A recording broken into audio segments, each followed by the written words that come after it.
ಭಾರತದ ಪ್ರಧಾನಿ Modi ಗುಣಗಾನವನ್ನ Donald Trump ಮಾಡಿದ್ದಾರೆ. ಮೋದಿ ಓರ್ವ ಅದ್ಭುತ ವ್ಯಕ್ತಿ ಅಂತ ಹೊಗಳಿದ್ದಾರೆ. ಭಾರತ ಹಾಗೆ ಪಾಕಿಸ್ತಾನ ಯುದ್ಧವನ್ನ ನಾನೇ ನಿಲ್ಲಿಸಿದ್ದು ಅಂತ ಮತ್ತೆ ಬಡಾಯಿ ಕೊಚ್ಕೊಂಡಿದ್ದಾರೆ. ಮೋದಿಯನ್ನ ಹೊಗಳಿ 15ನೇ ಬಾರಿ ಟ್ರಂಪ್ ಉಚ್ಚಾರ ಮಾಡಿರುವುದು. ಪಾಕ್ ಸೇನಾ ಮುಖ್ಯಸ್ಥನಿಗೆ ಟ್ರಂಪ್ ಔತಣಕೂಟವನ್ನ ಏರ್ಪಡಿಸಿದ್ರು. ಔತಣವನ್ನ ನೀಡಿ ಮೋದಿಯನ್ನ ಹೊಗಳಿರುವುದು ಡೊನಾಲ್ಡ್ ಟ್ರಂಪ್. ಒಂದ್ ಕಡೆ G7 ಶೃಂಗಸಭೆ ಒಂದ್ ಕಡೆ ನಡೀತಾ ಇದ್ರೆ, ಮತ್ತೊಂದು ಕಡೆ ಆ ಸಭೆಯಿಂದ ಅದರಲ್ಲೂ ಕೆನಡಾದಲ್ಲಿ ನಡೀತಾ ಇದೆ. ಎದ್ದು ಬರ್ತಾರೆ. ಅದಾದ ಮೇಲೆ ಪ್ರಧಾನಿ ಮೋದಿ ಅವರ ಜೊತೆ ನಿನ್ನೆ ಸುದೀರ್ಘವಾಗಿ 35 ನಿಮಿಷಗಳ ಕಾಲ ಮಾತನಾಡಿದ್ದಾರೆ. ಕೆಲವೊಂದಷ್ಟು ವಿಚಾರಗಳನ್ನು ಶೇರ್ ಮಾಡ್ಕೊಂಡಿದ್ದಾರೆ.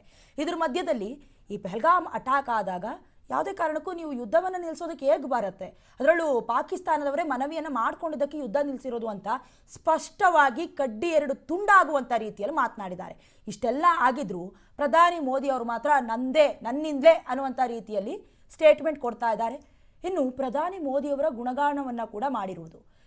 ಮೋದಿಯನ್ನು ಹೊಗಳಿ 15ನೇ ಬಾರಿ ಟ್ರಂಪ್ ಉಚ್ಚಾರ ಮಾಡಿರೋದು. ಅದರಲ್ಲೂ ಪಾಕ್ ಸೇನಾ ಮುಖ್ಯಸ್ಥನಿಗೆ ಟ್ರಂಪ್ ಔತಣಕೂಟವನ್ನು ಏರ್ಪಡಿಸಿದ್ರು.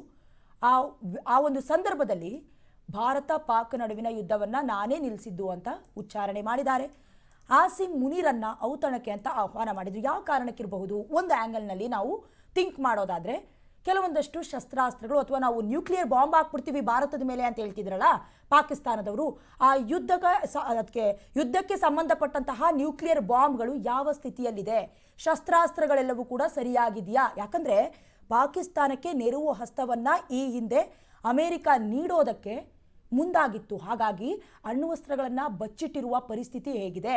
ಮೊನ್ನೆ ಆಪರೇಷನ್ ಸಿಂಧೂರ ದಾಳಿ ವೇಳೆ ಅಣ್ವಸ್ತ್ರಗಳಿಗೆ ಯಾವುದೇ ಹಾನಿ ಆಗಿಲ್ಲ ಅಲ್ವಾ ಅನ್ನೋದನ್ನು ಖಾತ್ರಿ ಪಡಿಸ್ಕೊಳ್ಳೋದಕ್ಕೆ ಟ್ರಂಪ್ ಅವರು ಮುನೀರನ್ನ ಆಹ್ವಾನ ಮಾಡಿದ್ರು ಅಂತ ಹೇಳಲಾಗ್ತಾ ಇದೆ.